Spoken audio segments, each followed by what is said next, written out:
Welcome back to Mixing Up Success. Today, we're bringing back our food scientist and friend, Michelle. If you listen to episode 6, Food Science for Bakers with Michelle, you already know that Michelle and I go way back. High school, college, even working side by side as food safety managers. And now, for the last 3.5 years, we've been teaching in my kitchen together. We've learned to grow so much together, and today we're diving into the next layer of building a successful food business, product design, and food safety. This is the stuff that separates a hobby from a true business. How do you make sure your product not only looks and tastes amazing, but also holds up to safety at farmers markets, retail, shelf life, or shipping a box? That's what we're unpacking today with Michelle.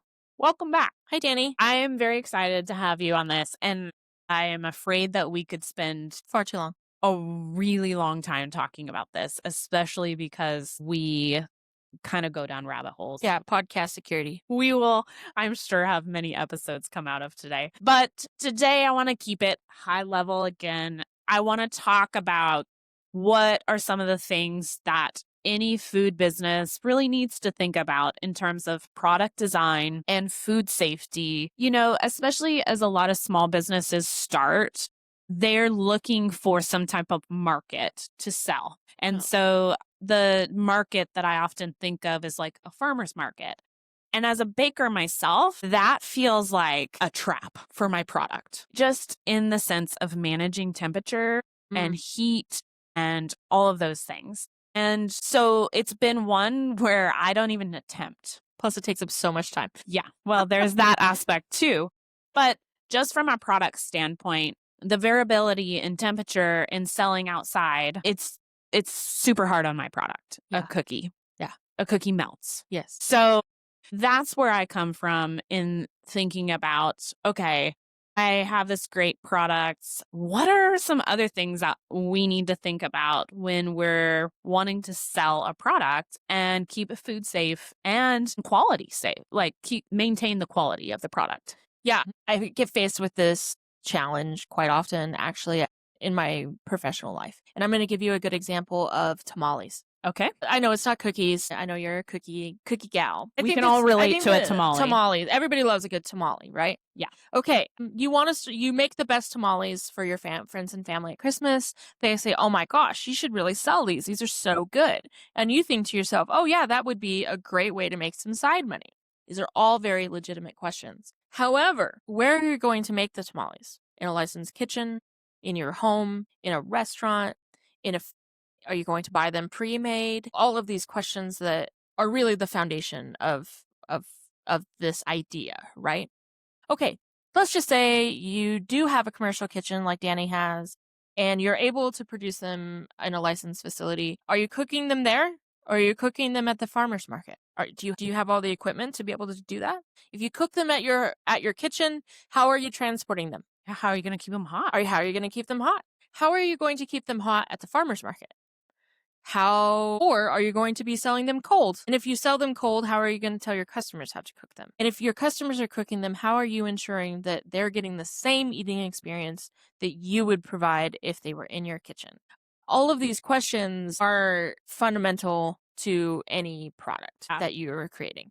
I love that you use that example because I shared on this podcast my story about I've always been a baker, and then friends literally said, you should start selling these. You should start selling these. I was a food safety manager and my head was exploding. And you have a relatively safe product. Yeah, it went so far that I had an appointment with the Food Innovation Center, and the lady literally was like, it's cookies. You'll be fine. Yeah. So but I think that asking yourself these questions is still really good, right? Like you said, your cookies melt. Yeah. How are they packaged? Are you going to take them refrigerated? Are you going to sell them out of a cooler? Like a refrigerated cooler, not like a igloo cooler. Or are you going to sell them out of an igloo cooler? How are you going to approach all of these problems? Very good questions. Yeah, I think that that's really the foundation of where you start. And then as a small business owner and somebody who's built a business from the ground up, the idea of multiple products can be really overwhelming. And I think in my own business experience and my advice is to figure out one product and figure it out really well and ask those questions before you dive into that second product. I think that's a good strategy. At least I think that strategy reduces your risk. Right. So let's talk a little bit more. There's a lot to think about when you're designing a product. What are some of the other things you want to think about? Shelf stability, packaging, labeling. What else are we thinking about? I think we'll bring it back to the cookies. Okay. About a particular type of cookie that has buttercream frosting. Yeah. I want to talk about buttercream because it's potentially hazardous. Yes. It comes with risks. And I have had my own grappling issues with, do I sell these types of products and what does it look like and what's my scope? And I have two products in my business, really. I mean, I have lots of little things, but I have two main products, and one is my decorated royal icing cookies. And then I have a smash cookie line that has some buttercream involved. And that I really leaned into developing for the sense of launching more of a recipe collection for a wider audience. And I also recently developed what I call the Smash Lab, which is an online course for how and why this cookie works. So let's talk about buttercream. And I mean, plus it's really delicious. Yeah. I mean, let's not forget that part. And it's best fresh. Yes. Right. So that's where I really wanted to lean into the recipe end of that. But that being said, I sell thousands and thousands of Smash cookies locally, primarily. Yeah, I mean, buttercream, depending on your recipe, and I don't know the super secret Dani buttercream recipe, but they can be a third to a half of butter, right? Butter is a perishable ingredient. It's considered a potentially hazardous ingredient in the eyes of the law, in the eyes of the food safety land. And a perishable foods or potentially hazardous food, or PHF, has to be refrigerated, and comes with a whole caveat of things with it, right? Like it can't be out at room temperature for too long. It has to stay refrigerated. It has a shorter shelf life, and those are just like rules and regulations. Then you can get into like product problems, right? Like butter oxidation, melting, smearing, like if you have a consistency of your of the buttercream, like you piped it or something along those lines, and then all of a sudden it gets, a couple degrees too warm in your car on the way to somewhere, you can all of a sudden like have a different product when you get there. Right. And that's not something you want. Yeah, I mean, we've all seen the viral videos of the wedding cake that sat in the sun, and it's like, so we know. But buttercream is, I just bring it up and want to touch on it just a little bit. It's its own episode, I think. But the point is, there's a lot to think about when we go back to product design and food safety. Yeah, I think that's where you could go back to what we talked about in episode 6 about if you're understanding why and how you're doing something, you can formulate into your product some safeguards, right? And maybe that is using a shelf-stable butter in your buttercream. Right. And I think that's really important because the ultimate thing about food safety is it could break your business. For sure. And so both like social media standpoint as well as legally. Right. And so it's just a really critical piece to be thinking about as you develop something.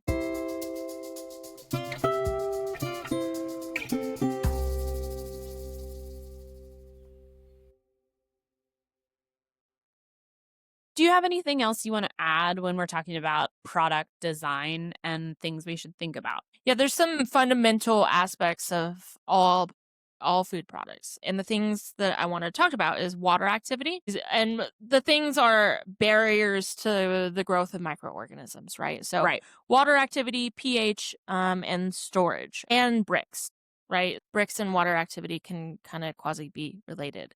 These are all measurement tools and aspects of products that help reduce the risk of pathogen growth that could either spoil your product or make someone really sick. Right. And having these things in mind when you're producing your product can really help along the way. Yeah. So understanding and figuring out some of these things early on can be so beneficial down the road. I'm just a home baker and I have this really great recipe, and my friends are saying, hey, maybe you should start selling this. And you've now said, well, maybe here's some of the things you should think about. Where are some resources? How do I get help in figuring this stuff out? Oh, there's so many resources if you know where to look. I would suggest you contacting your local, if you're in Oregon, which is where we're based, contact your local health department and or your local representative from the Department of Agriculture. These are the regulating bodies that would be regulating the production, your facility of where you're producing it and what you're making. If you're in a different state other than Oregon, every state has its own little caveats to it. But basically, if it's a product that has meat, eggs, like when I say eggs, I mean like cooked eggs, like it's not a baked product. It's generally regulated by the USDA or the Department of Ag in that state. If it's more of a non-baking thing, it could be regulated by your local health department. The other thing, if you're in Oregon, the Oregon Food Innovation Lab is a really, really excellent resource. They do product testing, they do shelf life testing, they do consumer testing, they do product development for you. If you're stuck and you're like, I don't even know, I want to make, and this is how I make it at home, but how do I make it on a commercial level? They're the ones that can help you with that. And they can help you figure out the systems and the exact scaling for recipes. Yes. Another good resource is extensions. Yeah. Any university that has an extension arm to any land grant university with extension agents, they usually all have really, really great resources on these things that you're making at home. So, yeah. So I want to go back to the Food Innovation Lab because that was where I started when I was like, okay, I'm going to turn this into a business. And I started with our local health department, the Oregon Department of Ag, and the Food Innovation Center. So all great resources. All of those resources, they just want to help you. Yeah. They want to help you be successful, and they're not trying to make it more difficult. It's just these are procedures and compliance things in place to make sure that you're successful. Yeah. And I mean, at the end of, I just looked prior to this podcast and preparing, I looked up the Food Innovation Lab's costs. Oh yeah. Share that. Yeah. So they charge $40 for a water activity test, $20 for pH, $25 for a Brix, and 60 to 90 for micro. So these are very, very small prices to pay to ensure that your product is food safe, rather than, a customer rejecting a batch of your product because it went bad. Or even worse, you're making someone really sick and they sue you. Yeah. And the fact that you made someone sick. Yeah. So my first meeting with the Food Innovation Lab, they were like, okay, let's talk through your recipe.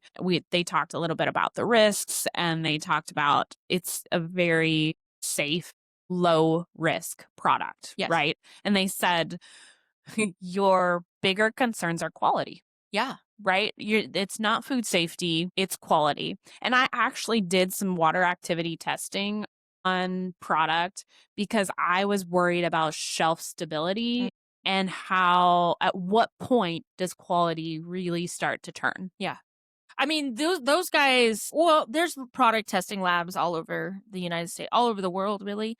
And the other cool thing that they can do is they can say, like, how many sprinkles is the right amount of sprinkles, or things of that nature, right? Like, there's a right.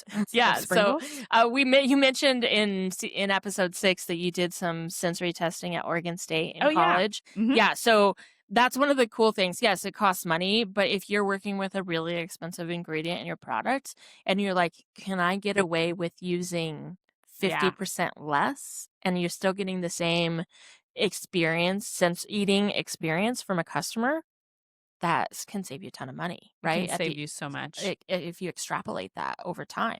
Yeah. So if you're like, you can work with them and say, like, I want to test, these 3 levels of, I'm just going to say sprinkles because that's easy for me to think about right now. But, if sprinkles are really expensive, and you could say, oh, well, these customers liked it. It didn't matter how many sprinkles. They were just happy to have a cookie that had sprinkles. Right. Right. Or they can be like, oh my gosh, you really have to have 50% coverage of sprinkles or else it tanked. I want to mention about the sensory testing because I I did it because I thought it was fun in college, and I also was like wanted to learn, right? And they paid you like $10 Yeah. or something, and I And was you get to like, eat. well, great. I get like free lunch pretty much. I to this day use what they taught you about how to taste when I'm making new recipes. Like it was so fun. So like just going and being a panelist for it taught me so much about like the palate and how to taste different Yeah. things and how to distinguish flavors. And I mean, I think you could get that same experience drinking wine at a winery. well, there you go. You're right. I mean, it's the same thing, right? Like how you're tasting it, rinsing your mouth in between so you're not comparing. I can go on and on. There's a whole thing about sensory, but we'll move on.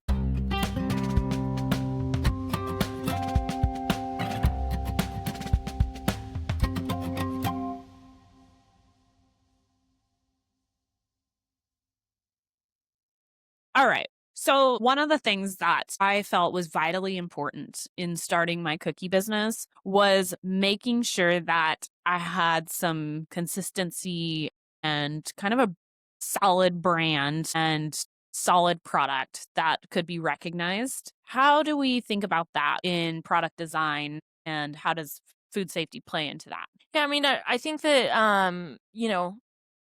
that there's a balance between having your product out there but also making sure that it's safe. And I always think about it like you got to think about what people are going to do with the product, right?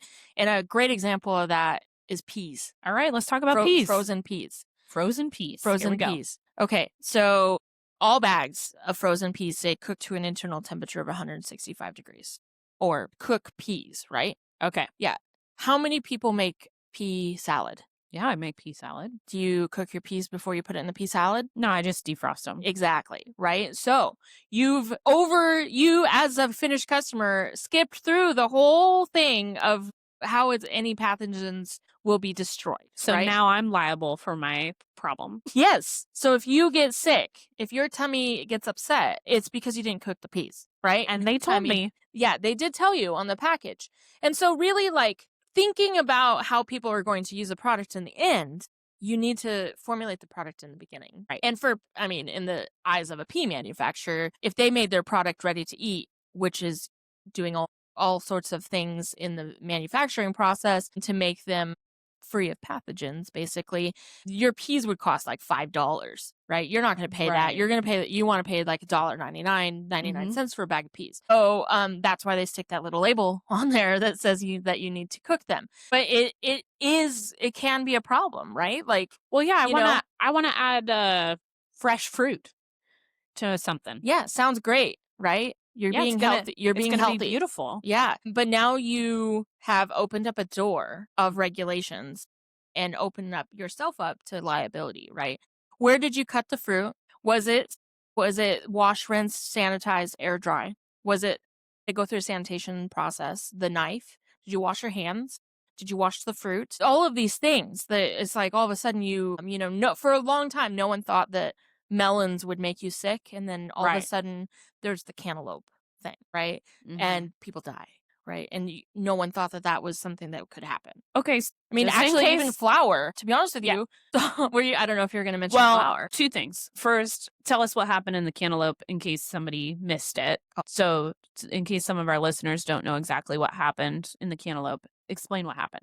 Basic is it was a producer of cantaloupes. They were cutting up cantaloupes to like put in those little cartons that you get at the grocery store, and it made someone really, really sick and they died. Actually, I think several people died. Now the owners of that cantaloupe producer is in jail. Yeah. I'm not quite sure how long they got put in jail, but So I mean, it's real life consequences. Right. And I don't want to speak lightly of this, but this is the food safety world that you and I used to live in daily. About every process has this, what's the potential outcome? And so when you know that, And when that's in the back of your mind, yeah, I overthought how safe my cookies would be because I've seen the real world Okay, happenings. but the flour is a great example. Blue Bunny, Yes. right? Yes. So Blue Bunny had, and these are all, you can, use the web to find the full story of these things. So I'll just highlight it. But basically, there was an ice cream company that had cookie dough balls in the ice cream. And it was making people sick across the United States. And they ended up tracking it to the flour in the cookie dough. Everyone thought it was the eggs, right? Everybody thought it was, Everybody blames the eggs. Yeah, the milk or some of these other things that you're like, oh, that's it. No, it was the flour. So I just looked at a bag of flour. It says, do not consume raw. Yeah, I point that out. I bring that up in every cookie baking class that I teach because a lot of them are with kids. And I preface every class with, please do not consume the raw product. And everybody goes, yeah, no raw eggs. And I'm like, well, actually, It's not just the eggs. not just the eggs. And the flour has potential. So thank you for sharing that and highlighting those because it is really important to understand and think about the potential. Yeah. I think the key is going back. The key is going back and thinking, like, what is someone going to do with this? And in your case with Yeah. cookies, you sell a dozen cookies, right? Yes. Are they going to go home and eat them right away? If they're those really, really pretty cookies and they buy them early in December, they're going to set them out until their Christmas party? Right. In your case, you've done all this work, right? But what if it's like you sell them 12 dozen buttercream cookies? Yeah. I want to say that that's really important and why my mind went down the food innovation lab path because I was like, I am designing a product for an event. It's not for I'm just going to pick up and eat this cookie. It's for an event. And I needed to know how much time I had till that event without jeopardizing quality and food safety. And that knowledge led into how I can manage a higher level of production. So it was really critical on a lot of aspects.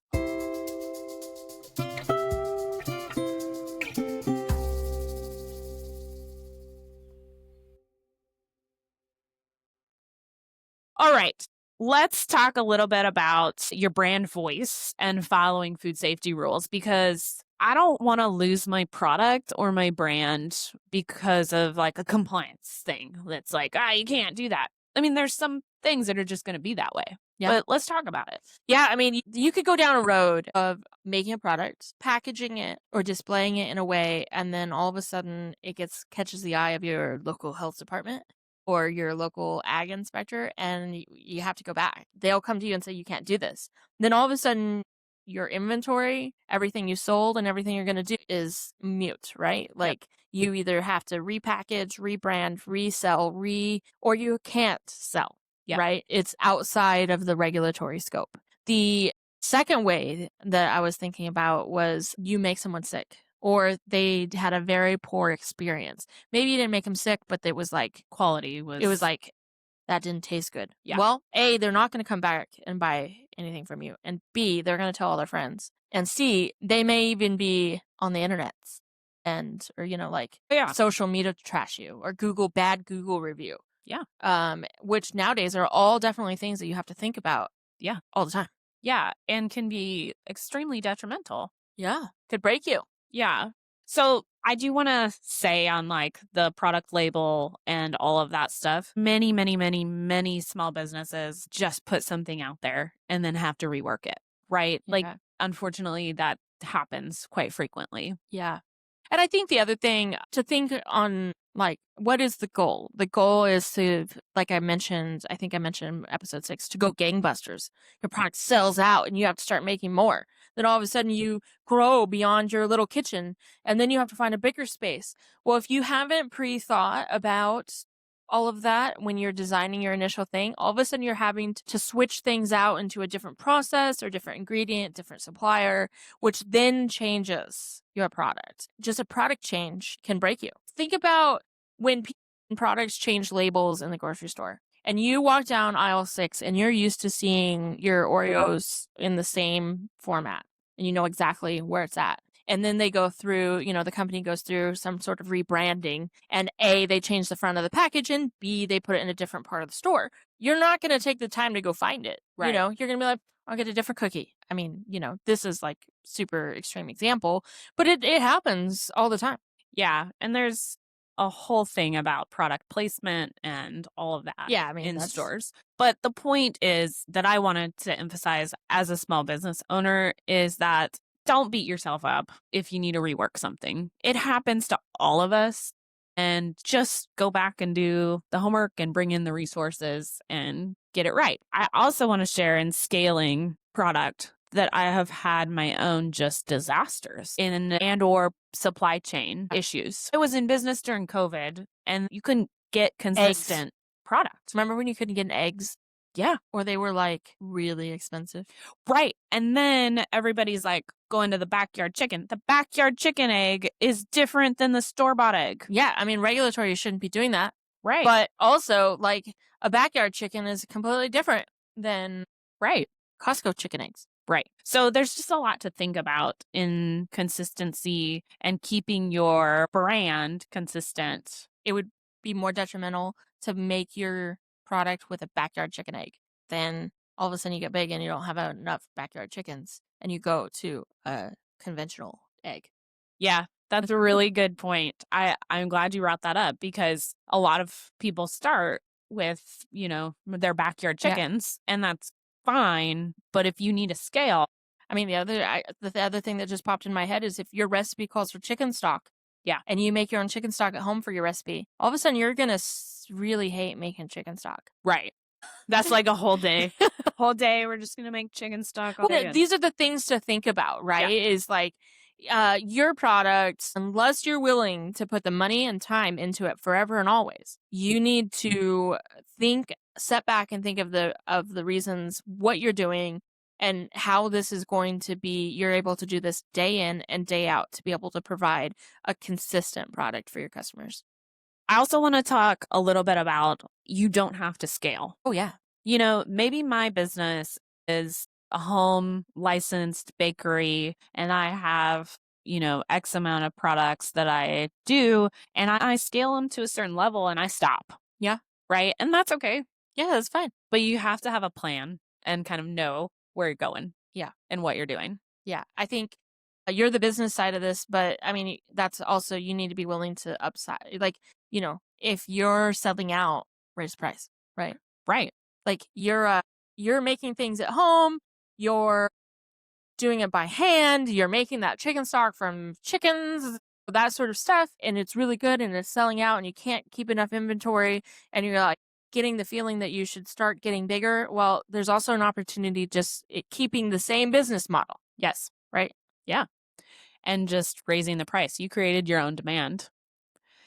And that's where in the business of baking, we talk about lifestyle. What is it that you're trying to achieve in your business? And that's different for all of us, right? So much to think about. There's a lot of pieces. There's so many pieces to business and there's so many pieces to food business because we're feeding other people.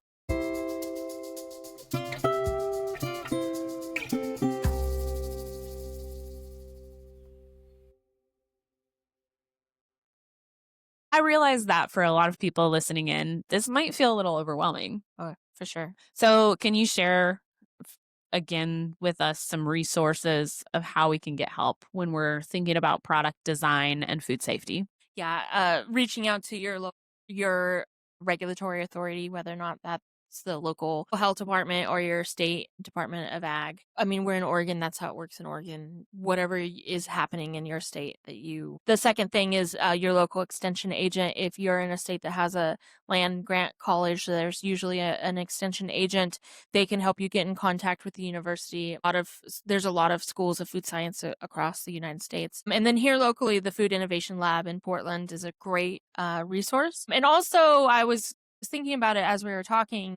If you are at that point that you want to scale up, right? Start selling in a store, start selling in bulk. There's lots of co-manufacturers out there that are happy to make your product for you. And they're going to help you guide you through all this process as well. Michelle, again, you have shared so much for us to think about as we design product and make sure that we're providing a safe product for our end customer. Just the pea example was perfect to think about. I mean, I don't cook my peas every time. So thank you for reminding us about all of that. And also just the point that whatever the intended use is and whatever needs to happen just needs to be really communicated. And that's what a lot of the compliance is. Yes. Providing that labeling and communication to the end user. I always say at work, we're helping people help themselves. Yes. Right? 100%. Michelle, I could talk to you about this all day. You have such a gift for making the technical side of food safety and product design approachable and empowering. And that's why I lean on you so much. I know that every baker listening or every food entrepreneur listening is learning something today that they can apply immediately. So thanks for sharing all of those resources. If this episode got you thinking about how to make your products safer, more stable, or better suited for where you sell, that's exactly the kind of work that we do in the Business of Baking course. We talk a lot about packaging and labeling and resources that you need to scale a product and make sure it's safe. You can check out more about that at dannyskitchenshop.com or reach out to us online through our socials at Danny's Kitchen Shop. Michelle, thank you for being here and for your years of friendship and for being such a steady source of science and support for our small businesses. Thanks for having me.